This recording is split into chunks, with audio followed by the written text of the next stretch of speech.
Resident Evil 4 has been re-released on nearly every platform, but the upcoming Resident Evil 4 VR for Oculus might be the first time since 2005 that Capcom's seminal survival horror game feels completely new. Resident Evil 4 VR isn't some sampler running you through the best parts of the 2005 classic. This is the full game remade in virtual reality, and you'll be able to experience every area, puzzle, and boss fight in a new light. And I'll be the first to tell you that this might be the first time in a long while that I've been excited to play through the entirety of Resident Evil 4 again. Resident Evil 4 is best known for modernizing the Resident Evil formula and pivoted the series towards a more action-oriented direction. Gone were the slow-paced controls and sluggish gunplay. It introduced a new, faster third-person combat system while expanding the arsenal with new weapons and melee attacks.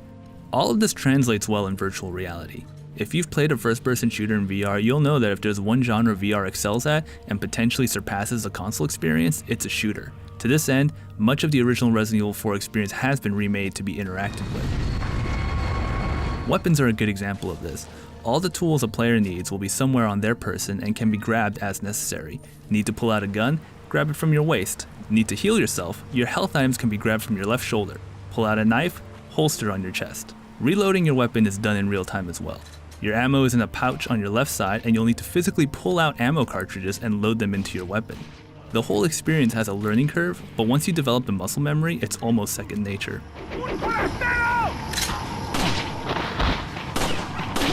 Puzzles have also been remade so they can be interacted with. One puzzle, in the church area, requires players to move different colored lights correctly to form the right shape. In the VR version, you'll press virtual buttons on the machine to move around the lights the right way. Items are also handled in a full-size virtual window where you can pick up items and rearrange them by physically moving them around. And saving your game is done on a fully interactive typewriter, which might be my favorite thing ever. Not everything is in VR though. All the cutscenes in the game aren't viewed in first person, but on a virtual theater screen. And anytime Leon does an action like climb a ladder or jump through a window, RE4 VR switches from a first-person perspective to the same theater view.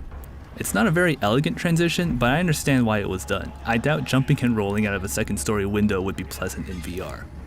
The more serious issue is how some of the combat encounters translate into the new format.